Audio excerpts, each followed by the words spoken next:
ಇನ್ನು ನಾಗೇಂದ್ರ ರಾಜೀನಾಮೆಗೆ ಕಟು ಬಿದ್ದಿರುವಂತ ಬಿಜೆಪಿ ಇವತ್ತು ಕೂಡ ವಿಧಾನಸಭೆ ವಿಧಾನ ಪರಿಷತ್ನಲ್ಲಿ ಸಮರಾಗ್ನಿಯನ್ನೇ ಹೊತ್ತಿಸಿದೆ. ಪ್ರಶ್ನೋತ್ತರ ಕಲಾಪ ಹಾಗೆ ಹಲವು ವಿಷಯಗಳ ಚರ್ಚೆ ವೇಳೆಯೂ ಕೂಡ ಧಿಕ್ಕಾರದ ಘೋಷಣೆಗಳನ್ನು ಮೊಳಗಿಸಿ ಸರ್ಕಾರದ ವಿರುದ್ಧ ಆಕ್ರೋಶ ವ್ಯಕ್ತಪಡಿಸ್ತಾ ಇದೆ. ಇಂಥ ಗದ್ದಲದ ನಡುವೆಯೂ ಹಲವು ವಿಧೇಯಕಗಳ ಅಂಗೀಕಾರ ಆಗಿದೆ ಕೂಡ. ವಿಧಾನಸಭೆಯಲ್ಲಿ ಇಂದು ಮೊಳಗಿದ ನಾಗೇಂದ್ರ ರಾಜೀನಾಮೆ ಕಹಳೆ. ಚರ್ಚೆಗೂ ಬಿಡ್ತಿಲ್ಲ, ಸ್ಪೀಕರ್ ಮಾತು ಕೇಳ್ತಿಲ್ಲ, ಲೂಟಿ ಎಂದ ಬಿಜೆಪಿ. ಸದನ ಶುರುವಾಗಿ ಇಂದಿಗೆ 6 ದಿನಗಳಾಗಿವೆ. 6 ದಿನಗಳಲ್ಲಿ 2 ದಿನ ಬಿಟ್ರೆ ಉಳಿದ 4 ದಿನದ ಸದನ ನಾಗೇಂದ್ರ ರಾಜೀನಾಮೆ ಕೇಳುವ ಗದ್ದಲದಲ್ಲೇ ಮುಳುಗಿ ಹೋಗಿದೆ. ಶಾಸಕರ ಚರ್ಚೆಗೂ ಬಿಡ್ತಿಲ್ಲ, ಸ್ಪೀಕರ್ ಮಾತು ಕೇಳ್ತಿಲ್ಲ. ಕೈ ನಾಯಕರ ಮಾತಿನ ನಡುವೆ ಬಿಜೆಪಿ ನಾಯಕರಂತೂ ಲೂಟಿ ಲೂಟಿ, ವಾಲ್ಮೀಕಿ ನಿಗಮದ ಕಿಂಗ್ ಪೇನ್ ರಾಜೀನಾಮೆ ಕೊಡ್ಲೇಬೇಕು ಅಂತೆಲ್ಲ ಗುಡುಗಿದ್ದಾರೆ. ಸದ್ದು ಗದ್ದಲದಲ್ಲೇ ಸದನ ದಿನ ಕಳೀತಾ ಇದೆ.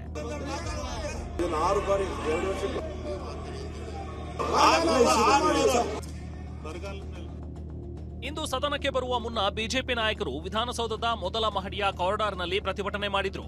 ಕಪ್ಪು ಪಟ್ಟಿ ಧರಿಸಿ ಪ್ಲಕಾರ್ಡ್ ಹಿಡಿದುಕೊಂಡು ಬಿಜೆಪಿ ನಾಯಕರು ಮೆರವಣಿಗೆ ಮಾಡಿದ್ರು.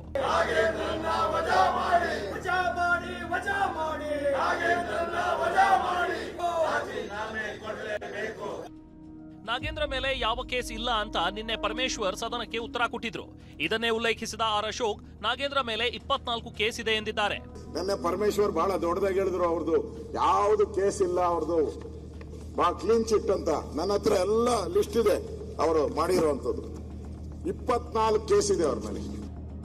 ನಾಗೇಂದ್ರ ಅಪರಾಧಿ ಅನ್ನೋದಕ್ಕೆ ವಿಪಕ್ಷ ನಾಯಕ ಆರ್ ಅಶೋಕ್ ಒಂದಿಷ್ಟು ದಾಖಲೆಗಳನ್ನ ಬಿಡುಗಡೆ ಮಾಡಿದ್ರು. ಅಂದ್ರೆ ಅಪರಾಧಿ ಅಲ್ಲ ಅಂತ ಸ್ಟೇಟ್ಮೆಂಟ್ ಕೊಟ್ಟರು. ಅಪರಾಧಿ ಅನ್ನೋದಕ್ಕೆ ನಾನು ದಾಖಲೆಗಳನ್ನ ತಂದಿದ್ದೀನಿ ನಾನು. 24 ಕೇಸ್ ಇದೆ ಅವ್ರ ಮೇಲೆ. 24 ಕೇಸ್ಗಳು ಆ ಸೀರಿಯಲ್ ನಂಬರ್ ನಾನು ಎಷ್ಟೋ ಇದೆ ಅಂತ. ನಾನು 24 ಚಾರ್ಜ್ ಶೀಟ್ ಇಲ್ಲೇ ಬಿಡುಗಡೆ ಮಾಡ್ತೀನಿ ನೋಡಿ. ಇಲ್ಲೇ ಬಿಡುಗಡೆ ಮಾಡಿದ್ದೀನಿ ನಾನು 24 ಚಾರ್ಜ್ ಶೀಟ್. ನಿಮ್ಮ ತಟ್ಟೆಯಲ್ಲಿ ಹೆಗ್ಗಣ ಬಿದ್ದಿದೆ ಎಂದು ಕೃಷ್ಣ ಬೈರೇಗೌಡ ಕೆಂಡ. ವಿಧಾನಸಭೆ ಮಾತ್ರವಲ್ಲ, ಪರಿಷತ್ನಲ್ಲೂ ನಾಗೇಂದ್ರ ವಿಚಾರ ದೊಡ್ಡ ಮಟ್ಟದಲ್ಲಿ ಸದ್ದು ಮಾಡ್ತು.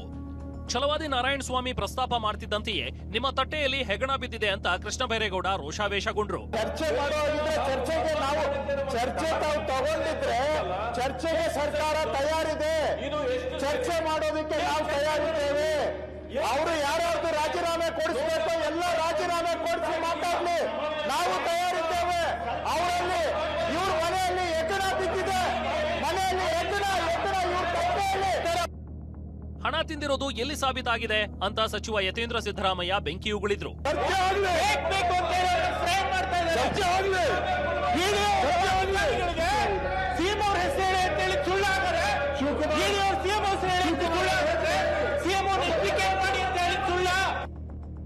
ನಿಯಮದ ಮೂಲಕವೇ ಚರ್ಚೆ ಮಾಡೋಕೆ ನಾವು ಸಿದ್ಧ ಅಂತ ಬಿಕೆ ಹರಿಪ್ರಸಾದ್ ರೋಷಾವೇಶಗೊಂಡ್ರು. ಈ ಸದನದ ಗೌರವ ಮುಗಿಸ್ಬೇಕು, ಚರ್ಚೆ ಮಾಡ್ಲಿಕ್ಕೆ ಬಿಡ್ಲಿಲ್ಲ, ತಾವು ಘೋಷಣೆ ಕುಗ್ತಾ ಇದ್ದೇನು? ಹೌದು, ಭ್ರಷ್ಟಾಚಾರದ ಆರೋಪ ಇದೆ, ಚರ್ಚೆ ಆಗಲಿ, ಕೊಡಿ, ನಿಯಮದ ಮೂಲಕ ಕೊಡಿ. ಈ ಗದ್ದಲದ ನಡುವೆ ಪಟ್ಟಣ ಮತ್ತು ಗ್ರಾಮಾಂತರ ಯೋಜನೆ ತಿದ್ದುಪಡಿ ವಿಧೇಯಕ, ನಾಡಪ್ರಭು ಕೆಂಪೇಗೌಡ ಅಭಿವೃದ್ಧಿ ಪ್ರಾಧಿಕಾರ ತಿದ್ದುಪಡಿ ವಿಧೇಯಕ, ಬೆಂಗಳೂರು ನಗರಾಭಿವೃದ್ಧಿ ಪ್ರಾಧಿಕಾರ ವಿಧೇಯಕ ಅಂಗೀಕಾರವಾಗಿದೆ. ವಿಪಕ್ಷಗಳ ಹೋರಾಟದ ನಡುವೆ ಹೈಕೋರ್ಟ್ನಿಂದ ನಾಗೇಂದ್ರಗೆ ಕೊಂಚ ರಿಲೀಫ್ ಸಿಕ್ಕಿದೆ. ಜಾಮೀನು ಆದೇಶದಲ್ಲಿನ ಒಂದು ಷರತ್ತನ್ನ ಹೈಕೋರ್ಟ್ ರದ್ದು ಮಾಡಿದೆ. ಕೋರ್ಟ್ ಅನುಮತಿ ಇಲ್ಲದೆ ರಾಜ್ಯ ಬಿಟ್ಟು ತೆರಳದಂತೆ ವಿಧಿಸಿದ್ದ ಷರತ್ತು ರದ್ದು ಮಾಡಲಾಗಿದೆ. ಆದರೆ ಅನುಮತಿ ಇಲ್ಲದೆ ದೇಶ ಬಿಟ್ಟು ತೆರಳುವಂತಿಲ್ಲ ಅಂತ ನ್ಯಾಯಮೂರ್ತಿ ಎಂ ನಾಗಪ್ರಸನ್ನ ಅವರಿದ್ದ ಹೈಕೋರ್ಟ್ ಪೀಠ ಆದೇಶ ನೀಡಿದೆ. ಕಿರಣ್ ಹನಿಯಡ್ಕ ಜೊತೆ ಸುನಿಲ್, ಪ್ರಸನ್ನ ಗಾಂವ್ಕರ್, ಟಿವಿ9 ಬೆಂಗಳೂರು.